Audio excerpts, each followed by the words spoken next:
immediately.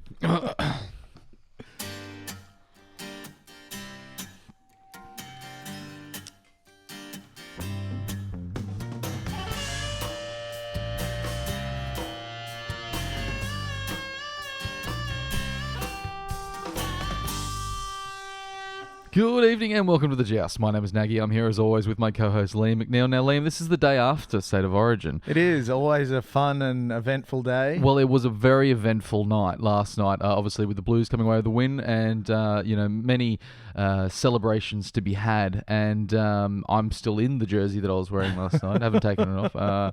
And we were saying as we were arriving, we were in all sorts. And as we were commenting on this, I realised your fly was undone. Yes, I got the unwelcome breeze that you only get when the flies zip down. Unfortunately, that kiss of cold air upon the top of your inner thighs. Yes. So that's how we're feeling today, Jousters. We hope you celebrated just as hard as the two of us did at the Commonwealth Hotel. If it was not a windy day, if it was a still day, you would have just been unknowingly walking around. That's it. I would have been walking around exposing myself, which would be a horrible shame and a crime. You're a brief swearer, obviously. I am a brief swearer. Yes. So you have something there. It's not just I got something there. Tackle out. If No. that's not the Thank only line of goodness. defence. Now, Liam, there's lots happened last night. Of course, the New plenty. South Wales Blues coming away with the win. But there was also another event last night at the Commonwealth Hotel that we were heavily involved in. Some would argue the bigger event was the one that we were heavily involved in Yes, fact. look, it actually absolutely took Newcastle by storm. There was lots of lead up through the week between the two thumb wrestlers, Gavin the Thumb Morton and Cameron Knuckles Keast, and it was the epic thumb war that we all hoped for. Wasn't there a word-slinging war of insults? Yes, absolutely. In the lead-up, yes. But it all cultivated in this point here. So if you missed it and you weren't there at the commie, you can check it out right now. Well, Liam, here we are for the official State of Origin Thumb War right here at the Commonwealth Hotel on behalf of Murray's Brewery. Now, Liam, we've scoured the earth for the two greatest thumb warriors. We got Liam the Thumb Morton, the People's Champion, and the bad boy from Brisbane, Cameron Knuckles Keast. Now, Liam, you'll be adjudicating tonight, and you've seen your fair share of thumb wars. You know your way around a thumb. What do you see tonight bringing? Well, look, obviously I'm out injured for tonight, so I couldn't fill in myself. But look, I think it's going to be a battle of the stayers. These two are not known as sprinters, as we call them in the thumb wrestling world, short, power-based players. These two are stayers. They're in here for the long haul. And as we all well know, Gavin Morton, the People's Champion, growing up in the hard streets of the Riff, rarely was there, an official thumb wrestling competition. So it was all back streets and bad alleys. Whereas Keasty, he's come through the competition ranks. So he's got a bit more of a refined style. But look, I think we're in for a hell of a battle between two of this nation's finest thumb warriors. It's really heating up here at the Commonwealth Hotel. So let's get around and talk to the punters to see how they think this thumb war will end up. All right, ladies and gentlemen, we're here with one of the sex sirens of Newcastle, Mr. Troy Sumner. Now, Troy, you know Gav quite well. You know his wrestling style quite well. You know what he brings to the table. Yeah. What exactly is that? What is it about Gav Morton that makes him such a thumb wrestler? Well, he's a competitor. He is a competitor. But on the day, it's anyone's chance. But I know for a fact Gav's favourite movie is The Cinderella Story. So I think he's going to be playing that card tonight. But I believe in him, and I'm sure he can get it done. Now, some may have accused Gavin, maybe rightly so, not rightly so. I'll leave that to the punters, but he has been accused of being a bit of a showy thumb wrestler. Can you give any insight on that? Yes, no, he definitely leaves it out there. Showy. Probably not the right term, Liam. I'm thinking, he's definitely cocky. I think he can get it done. Excellent, wonderful insight from one of Newcastle's finest. Back to you, Nagy. All right, I'm here with one of the wrestlers tonight, Gavin the Thumb Morton, the People's Champion. Now, Gavin, coming off a loss, how does that affect the psyche going in? Mate, it's really got no effect. I put in the work and I'm ready to go tonight. There's some jibes thrown early as far as some loose accusations that Keasty, the Queensland champion, might be coming in greased. Do you stand by those comments? Absolutely. Keasty, not a real name. May I add. He is a greaser. Yeah, he's a known greaser. Absolutely. Yeah. Have you come across Keasty before in any previous competitions? No, I've never even heard of the guy. But First time facing the Queensland champion. Obviously, we're kicking off in a few minutes. Gav, any final thoughts going in? Mum and Dad, I'm doing this for you. Thanks, Liam. Back to you. All right, now we've got someone out of the Keist camp here, Kieran. Now give us some insights into Keist and what he brings to the table in this, the first extravaganza of thumb wrestling. Look, it's going to be a tough battle from the get-go, but Casey's got a long finger. I have wrestled him before, and he's no easy knockover. So I don't know. It's up to him really how he plays it, but I'm sure it'll be good. Now, there's been some accusations about greasing. Do you know, is that the kind of thing that Keisty would have in his game? Oh, mate, I think he's got a few aces up the sleeve. He could do anything. Aces up the sleeve. You heard it here first. Thank you very much, Kieran, and cheer for your boy Keisty, mate. Will do. All right, I'm here with the three-time Queensland thumb wrestling champion, Cameron's Knuckles Keist. Now, Cam, coming into a match against Gavin Morton, how do you prepare for something like this? Obviously, a huge spectacle here at the Commonwealth Hotel. How do you prepare? Do you practice your way in, or do you let the thumb rest? Look, honestly, as a three-time champ, I'm not even worried. I just concentrate on me, a couple of thumb exercises, I'm ready to go. Now, there's been some concerns of greasing. Do you know of anything greasing in the past? Do you see it around the professional scene? I mean, it's been known to happen, and being a Cameron myself, I've learned from the best to take the rules to as much advantage as you can. That's fantastic. Obviously excited. How do you see tonight going? What are you working for? Top game, bottom game, the bait and switch? We'll just see how it plays out. I think we might go out strong and see where we go from there. A very concise, clear and ready Cameron Knuckles Keist. Let's get it on. Rematch entertainment. I know you've all been waiting for it. It's the official State of Origin thumb war between Gavin the Thumb Morton, representing New South Wales, and Cameron Knuckles Keist. Brought to you on behalf of Murray's Brewery. Can we please welcome the away side, Cameron Knuckles Keist. Cameron, feeling ready, all right? If you represent the home side, we got Gavin the Thumb Morton. Give a round of applause, guys. And your adjudicator this evening, the man holding the whistle, is our very own Joust Liam McNeil. Liam, would you like to come out? Now, Liam, you obviously have to check the wrestlers, make sure there is nothing, no fingernails there. That's always good. You don't know about these thumb wrestlers, guys. They get a little bit antsy. Behind the ears is where they like to pick the Vaseline. So we have to make sure that there's nothing there. If the adjudicator is happy with the both wrestlers, we're ready to go, ladies and gentlemen. All right, hands in, gentlemen. I want a quick clean line. Brass. So we're going to start 1, 2, 3, 4. I declare thumb war. Bow, touch, and then 1, 2, 3, 4. After me. 1, 2, 3, 4. I declare a thumb war. Now we'll bow. We'll touch. Take corners. Here we go, guys. It's the first. Oh, there's a lot happening here. Cameron's going for a big 2, 3. It's we've got it. Can we just check that? Was there a bit of a wrist twist there, Liam? Would you guys go again? No, I'm seeing no wrist twist. It was all hand. There's no wrist twist there. Guys, we have a winner. No, go again. We're gonna go again, ladies and gentlemen. We've had a video. We've reviewed it on the video, guys. If you'd like to go again. Okay, hands but we're going to need your help again. Ready? 1, 2, 3, 4. I declare a thumb war. Ready after me. 1, 2, 3, 4. I declare a thumb war. Bow. Touch. Corners. We're away. All right, here we go. Guys, not going to make the same mistake again. Watch those wrists, Liam. It's a tight one. They're both fighting for top position. That is the element of the 1, 2, 3. He's been pinned by the 2-0 Queensland. 2-0 Queensland. I'm here with your loser, Gavin Morton. How does that feel going down? Not great. No. Now, Gavin, this is 2 losses in a row. Obviously losing game 1 as well. It seems like this could be the end of your career. Are you leaving your thumb in the ring? I need to go back and speak with my people, I think. Got a lot of soul searching to do, but I mean, 2020 is not far away. You heard it here first, guys. He will wrestle again. Big round of applause for Gavin the Thumb Morton. I'm here with the winner, Cameron Knuckles Keist. Now, Cameron, how did you feel about the redo? You feel like you had to win that twice. I did, but different weight classes. He was going in confident, guys. Going to get a big round of applause for Cameron Knuckles Keist from Queensland. Thank you very much for Liam adjudicating. Thank you very much on behalf of Murray's Brewery. Thanks very much, guys. Enjoy the rest of the night. Hopefully New South Wales Blues can get up.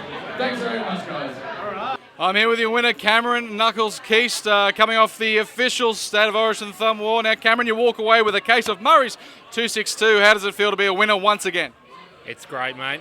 Thanks to Murray's. I'll enjoy a few teams watching Queensland hopefully win. Hopefully, this is the only Queensland win we'll see tonight. But a big thanks to the Commonwealth Hotel and a huge thanks to Murray's 262.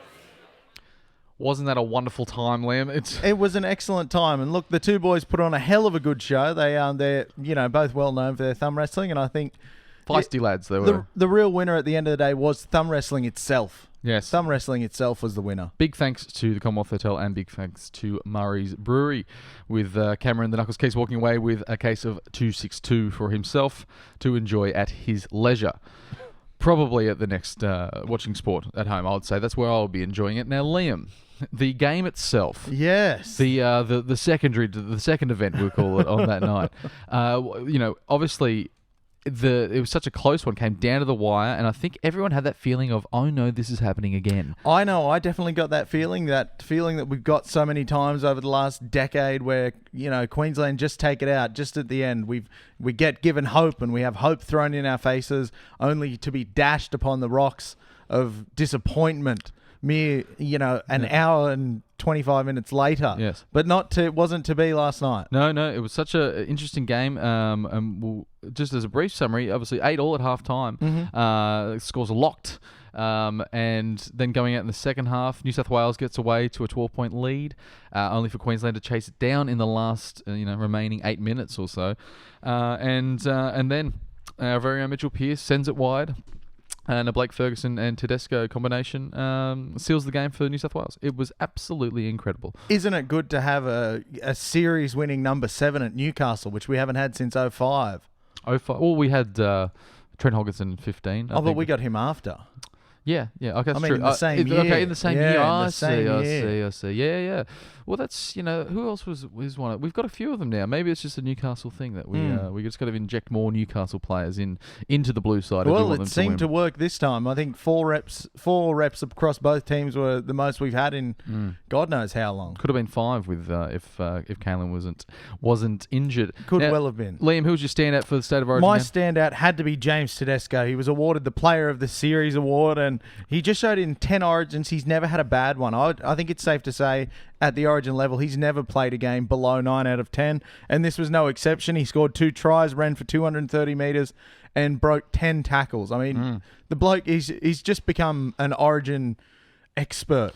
Yeah, another try to Paul Vaughan as well. We've got both the Italian boys going over. The good Italian boys. And what a good, strong community to have behind your team, the Italian community, The bowls clubs around the country were going absolutely bananas. But it was very exciting to see. It seemed like everything was coming together, but Queensland didn't walk over them like many people thought we would back down in Sydney. Well, that's it. It was a real seesaw battle. I think both forward packs had their own periods of domination. It just seemed like New South Wales did more with their periods of domination than the Maroons did. Yeah, I think they had a few more tools in their chest of drawers. That's where you keep your tools. I'll tell you what, I've been looking on Facebook Marketplace for furniture, and I don't know who Chester Drawers is, but he's a popular man. There's a lot of Chester Drawers on Facebook Marketplace. He's a big distributor. Yes.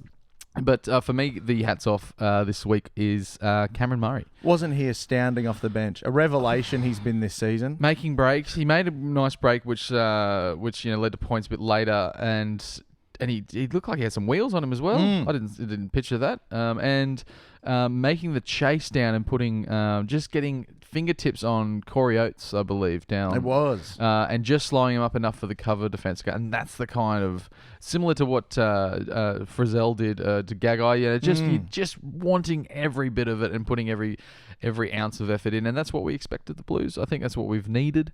And luckily we came away with the bickies. That's it. It was a good Origin play. It's one of those plays where you never let the play die because it's Origin. Yeah, it was. Yeah. It was, but yeah, I think where I think we won it was New South Wales. As you said, there's periods of swinging dominations, but where New South Wales really capitalised is I think, to Queensland's credit, they really defended well. They were coming up quickly, but I think we stuck to our game plan, and I think we played expansive out wide football. When we won those battles of the forwards, like if we had a good set, that we'd still have those conservative sets. I swear, if this was 5-6 years ago, watching that same game in that last play when it's 20-all, I would have seen us just going, 5 up the middle and then a bomb, and then hoping that something would happen. But watching Pearce, look wide and then it all paying off. It seems like this is what Queensland's done to us again and again. So many times, so many damn times. But it was, like I said, it was a really close game. New South Wales just won the running meters battle, 1,637 metres to 1,550, completed at 87% to Queensland's 83%. So there was a little bit of extra domination from the Blues. Yeah. Just that little bit of extra oomph. I was speaking to someone earlier in the day and they said that's got to be one of the greatest State of Origin games that they witnessed. And I was like, I agree with you to a point because it could have been the best, possibly. But the first half was just riddled with penalties. It was, wasn't it? Yeah, it was almost like two separate halves of footy when it came to the refereeing. It was a very strange performance, which has had some media pundits claiming that they may have got a tap on the shoulder from the blokes upstairs at half time and said, put the whistles away, boys. Well, 12 penalties in the first half, 2 in the second. My goodness me, Nagy. That's quite lopsided. So you just think you'd see more penalties in the back end of the game where the players are tired, they're not getting back on side, they're laying around in the ruck. But no, it was like 12 at the start. They're pretty evenly distributed. Apparently, the commentators were going nuts on them. We couldn't hear the commentary because the Commonwealth Hotel was so packed. It's a wonderful venue for watching live sport. But all the feedback I've got about the commentators was that they absolutely despised the refereeing in the first half. They thought it was ruining the game. They thought it was terrible. I didn't find it to be that bad, Nagy. Did you? Yes and no. I'll say Your vague. brain's a scrambled egg, isn't it? I tell you what, I did a lot of shouting last night. It was a lot of shouting. There was, everywhere in the commie was alive with emotion. I could hear the chefs applauding loudly in the kitchen. It was something to come away with the win, and it's great to have the series in the back pocket now. 2 in a row. #2 in a row. Boy, wasn't Jake Trbojevic phenomenal as He well? was fantastic. 38 tackles for no misses. Ball playing front rower. He's looking to be the next Arthur Beetson, I reckon. Yeah, if Manly's got half wits about them, they'll hang on to those 2 lads. Well, we know that they don't. Yeah, that's true. Something else happened through the week we haven't covered, Liam, is the Knights game. Yeah, the Knights game versus the Warriors. Yeah, it was a disappointing loss, but I think everyone was sort of didn't know what to expect. We're having so much of the side out, so much of it jumbled up. Players playing out of position, players playing positions they rarely play in. Heimel Hunt to the wing, Sione back to centres, scored 2 tries, and just having Kurt Mann sort of filling holes and Mason Lino trying to sort of lead the pack around. It was a really interesting game, but they did well. They did. Look, you couldn't fault the boys' effort. It was only a close run thing. What was the final score? 24-20, yeah. 24-20, and it was only in that last 3 minutes to go, I think, that Semisoni Lasoni scored that try to take back the lead. But yeah, it was a real seesaw again. It was a seesawing battle. The Warriors seemed to get on top in certain points, but then the Knights would fight back and get back on top. It was a really interesting game, and I think you definitely couldn't fault the effort for the boys. That loss would be hurting because it was so close, and there was almost a boil over. But with 7 players out, I think it's to be expected. To be expected, and that's the game that we haven't really had this year of having a host of players out. Other teams have had it, key players out in key positions, and in previous years, the team we've started with and the team that we've had at this point of the season been completely different due to injury. So it's probably a good thing, I think, to give some other players and to get them some exposure, make some important match decisions. And Phoenix Crossland also made his debut off the bench. He did. He didn't get to do much. The ball just kept not making it to him. I think there was a few times where he was the next player to receive the ball and the ball just died with the player who had it. But he seems like a promising young talent. His first touch was a really nice little touch-finding kick. Yeah. I think he could be a good prospect. And he really wants more than anything to play 300 games for the Knights. And I love that. He's a young kid who's not just a footy player. He's a footy fan. He's a footy diehard. And he wants to be a one-club man for this beautiful club that we call the Newcastle Knights. It's fantastic. It's really great to see. And I love how it's 300 as well, which is he wants 300. It's ambitious. Yeah, it's very ambitious. Well, one down, 99 to go. It was one thing that I was watching the game and I was frustrated with the amount of penalties that were being thrown around as well. And I decided to go back and look at the Knights games. We haven't won a penalty count, penalties. We haven't received more penalties than the other side since the Titans loss. That's quite a while ago. Surely there's that's over a third of the season. Surely that has to be are we being over penalised? Are we the worst disciplined side in the comp? And I think we got the most sin bins for the We're season as well. Leading the sin bin count. So it makes no sense. It makes no sense. Brownie touched on it, saying we're not getting a fair crack of the whip, which I really enjoyed as an expression. Because fair shake of the sauce bottle. ScoMo ruined that one for us. Did he? I didn't hear him say it. It was either ScoMo or Kevin Rudd. I don't know. Some dickhead politician ruined that one for me. Okay, so there's no more sauce bottle, but we can go crack of the whip. Fair crack of the whip. Fair crack of the whip. We're not getting it. We're getting unfairly, and it's another example, as we said after the Broncos game, how we'll get to a final situation and we'll be disciplined out of the side, and it happens again. This is going to be a thing. Look at the two halves of football. The one that was 12 penalties in 40 minutes, and the one with 2, and you can quite clearly say the free-flowing game of the second half of the State of Origin is clear that less penalties is better. It's much better for the game, but then at what point does the onus become on the players to stop committing the penalties, Nagy? I think they're penalising, as Brandy said, they're penalising differently. That's the thing. The expectation of the players going, okay, well, I can lay in the ruck for this long, and I can sort of do this, and then now it's the goalposts have moved, not the actual ones on the field, the ones inside the minds of the referees, and they're just deciding to blow the pee out of the whistle again. If they did move the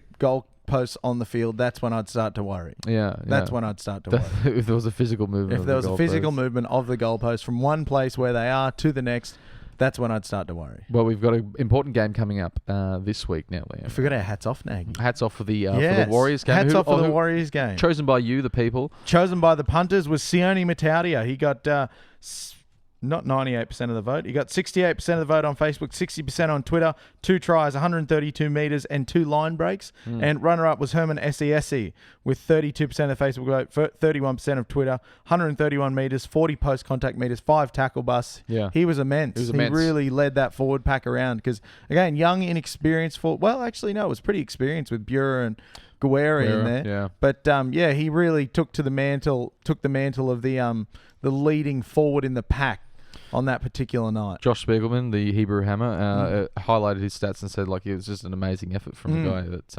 that is probably those kind of performances what we were used to seeing from him last year, and probably with the inclusions of some other forwards, he might not be getting his hands on the ball as much or as many opportunities. But hopefully we can hold on to him. Apparently this is the second year of his contract, and he's on the open market, I believe. No, I think we've got him for next year. We've got him for next year? Yeah, because there's been a lot of speculation around whether he'll be let go or not, and Brownie's come out and said, no, he'll be playing for the Knights next year. Oh, fantastic. Which I think is a very good thing. He's a very, very good forward on his day, and a few little kinks to work out in defence, I think, but once you work that out, you got a hell of a prop/lock on your hands. Yeah, that's right. And he's just got good footwork as well. He's just one of those sort of more athletic props, not like the yesteryear props where they were more obese. My love goes out to Mark Tukey over there in New Zealand. Yeah. Look, the game coming up this week, and Liam, is the game against the Bulldogs. And, blimey, I didn't realise that it was the telly game that we've got. I know, the Friday night television game. Isn't that something? I saw it Friday night and I just thought, it's obviously the graveyard shift. Yeah. That's what they like to give the Novocastrians, the 6 p.m. Finish work, get the kids in the car quick, and let's get to the stadium because Newcastle's so easily, so easy to navigate around, and parking's just perfect.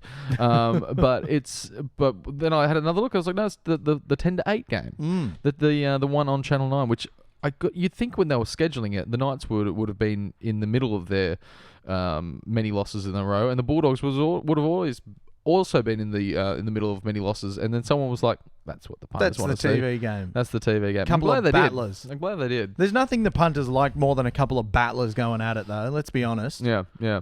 So there's obviously with the Origin boys being out last week, and then they've come away from the game with no significant injuries. A few bruises and bumps. I'd hope Mitchell Pearce plays. Well, Mitchell Pearce has been named to start at number 7. Yep. Clemmer, Safidi and Glasby have all been named on an extended bench. Right. So we don't know whether they'll back up or not. But they didn't play long minutes. I think Safidi only played 22 minutes. Glasby only played 13. 13 minutes. Clemmer played 41, I think. Yeah. So not huge minutes out of them. Clemmer got through his usual mountain of work. I think he ran for 38 metres. 138 metres. Yeah. He got through his usual mountain of work, but he can back up from that. To put that in perspective, no forward in the Queensland side ran for over 100 metres. So, yeah, he was definitely working hard out there in the middle. Hopefully he plays. Hopefully all the Origin guys come back, and then we can really give it to the Bulldogs. I think sometimes when they come back from a really short turnaround, it can be almost like this game, trying to play at the height of where everything's on the line, and this is the game so fast and in front of 85,000 people, and then coming back and playing the Bulldogs might be a bit of a step down. It's and it's good. It's a good thing because sometimes they can bring that energy. I remember when the Storm or the Broncos teams used to have their sides littered in the Queensland side, and they'd come back and back up 2 days later. Well, that's and just They'll play all over them. They'll bring back the enthusiasm of the win, and they'll bring back they'll roll that good form over into the game. But it's a bit of a danger game. I mean, the Bulldogs, they are coming last, but they're coming off a win last round against the Sharks, who are, they're no slouches. They've put together a few losses now, the Sharks, but they're not slouches. No. So the Bulldogs team can offer something. Oh, yeah. And I think the Knights really need to be careful of not underestimating them. Yeah, absolutely, and I still think they've got plenty of fight in them. The Bulldogs, they've got still some players like Will Hopewade and Josh Jackson and things like that can really turn a game on its head.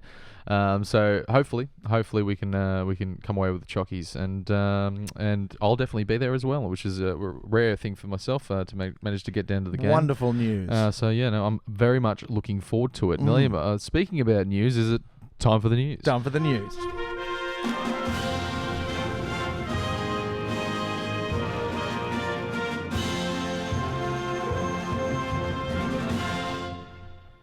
I can just feel the pain and hurt behind my eyes as I can see it as I glare down the camera. It's exuding from you. Yes, yeah. like radiation. What's in the news this week, Liam? Not too much, so we'll get it over quickly. Lachlan Fitzgibbon will miss 4 to 5 weeks, which is a damn shame. He looked to hyperextend his elbow there. That was nasty. It was very nasty. Oh, it didn't look good, but he managed to stay on, which I was very impressed at. Just a tough young fella, Lachlan.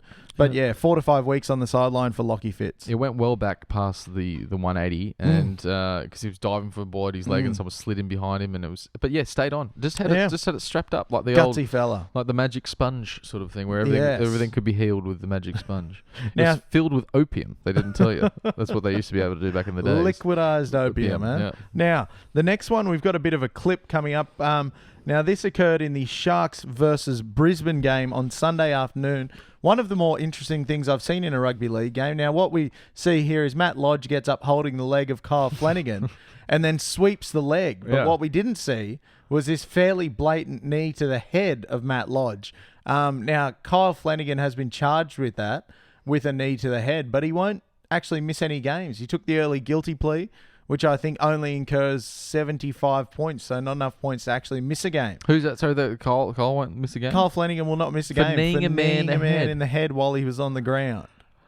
Lodge nearly found himself in prison in the States for doing something similar. a very similar thing. So I was a bit perplexed by that, Nagy. Seeing the footage there, do you think there's a case to be made that Flanagan should miss a few games? Yeah, absolutely. That's almost Greg Bird-esque of about 2003. Agreed. Bye-bye, Birdie, bye-bye, I believe, is what the Wobbles sung about him, because he missed 11 weeks of football after kneeing someone in the head. See, now that seems more like the kind of stint you'd get on the sidelines for kneeing someone in the head, none. Yeah. I did like Lodge's sweep of the leg, because it was good, wasn't it? If he dropped the ball and hit him, it would have been like, oh my God, but he just sort of just knocked him down with ease. Yeah. But it's a weird thing to go for the hook. It's like something you do to like your cousin or your brother or something as they're trying to run away, not out of the football field. It's brilliant. So I thought that was an interesting one. The last item in the news, the Raiders have signed George Williams from the English Super League. He's a very, very handy halfback. The Raiders seem pretty content on signing an entire team of English Super League players. And mean, it's working out for them so far, but they've all been forwards primarily, and you don't see many backs come over to the NRL from the English Super League and succeed. It just seems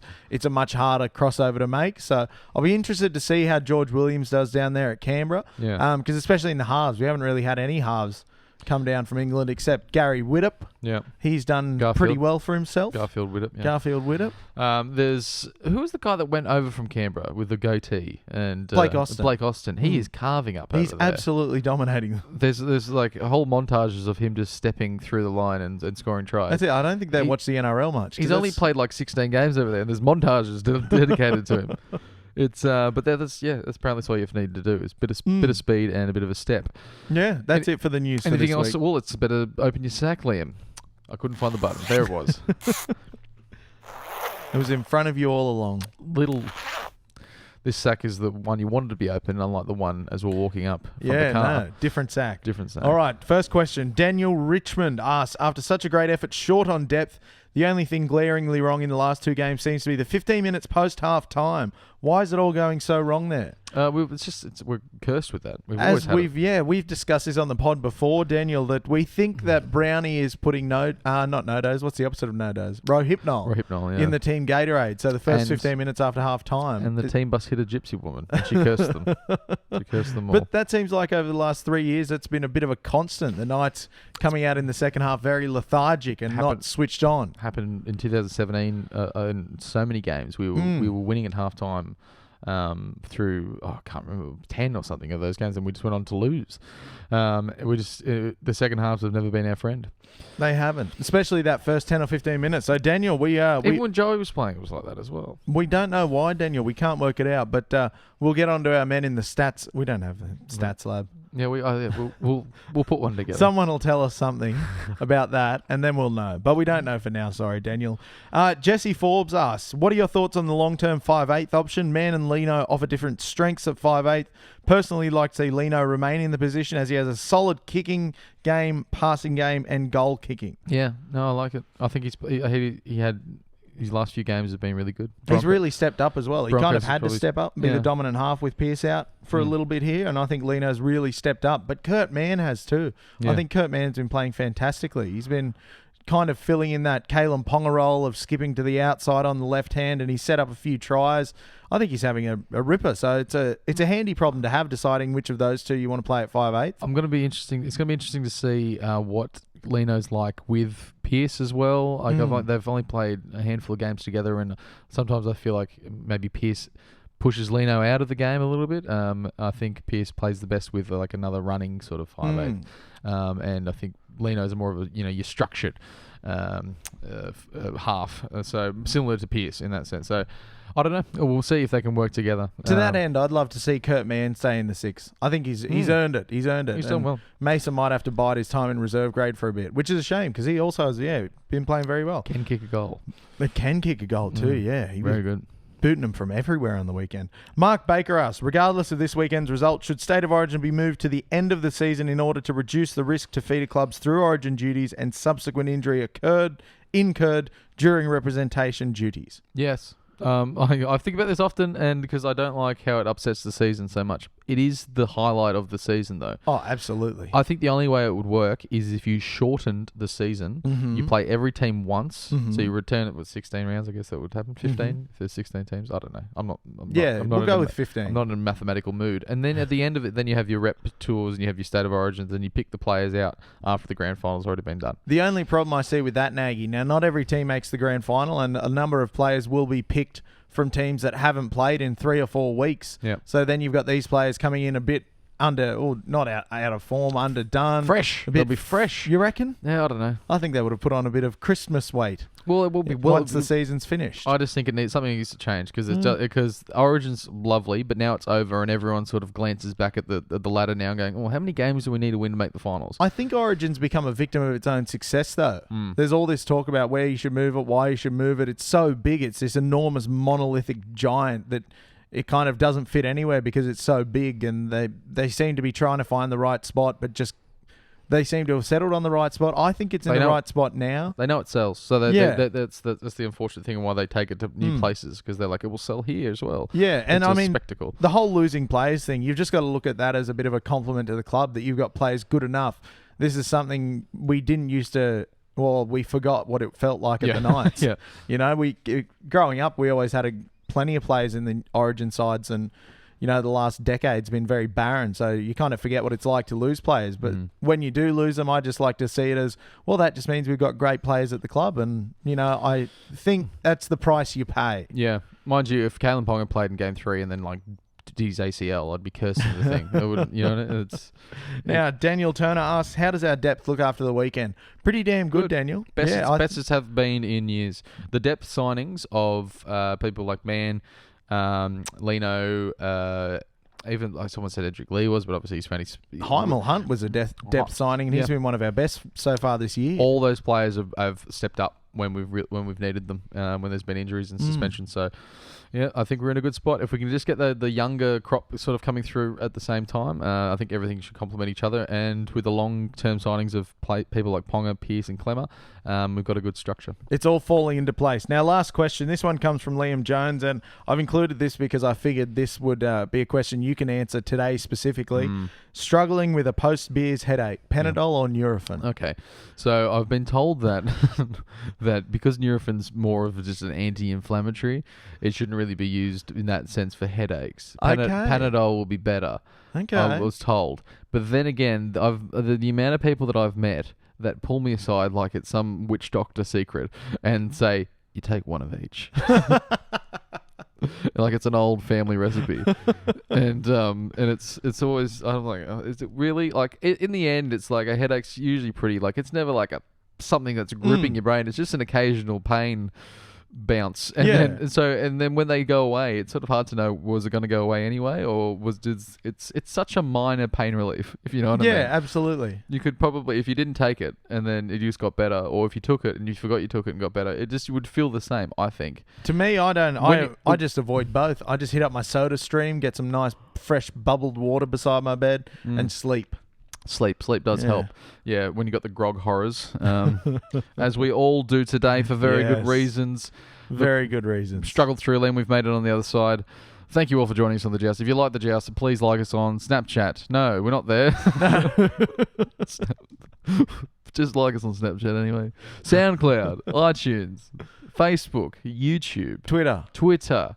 All those social pipes. Liam, thank you for guiding me through. Anything in the reserve grades? Do we get anything there? Oh, I forgot the reserve grades again. Damn it. I'm sure they're doing well. I think they're all playing at home this week. Good. So, we'll definitely have a keen update to see where all the boys at with their various competitions. Thank you very much for joining us, Liam. Please like us. All that. I've already done that thing. See you later, guys. It's been an absolute horror.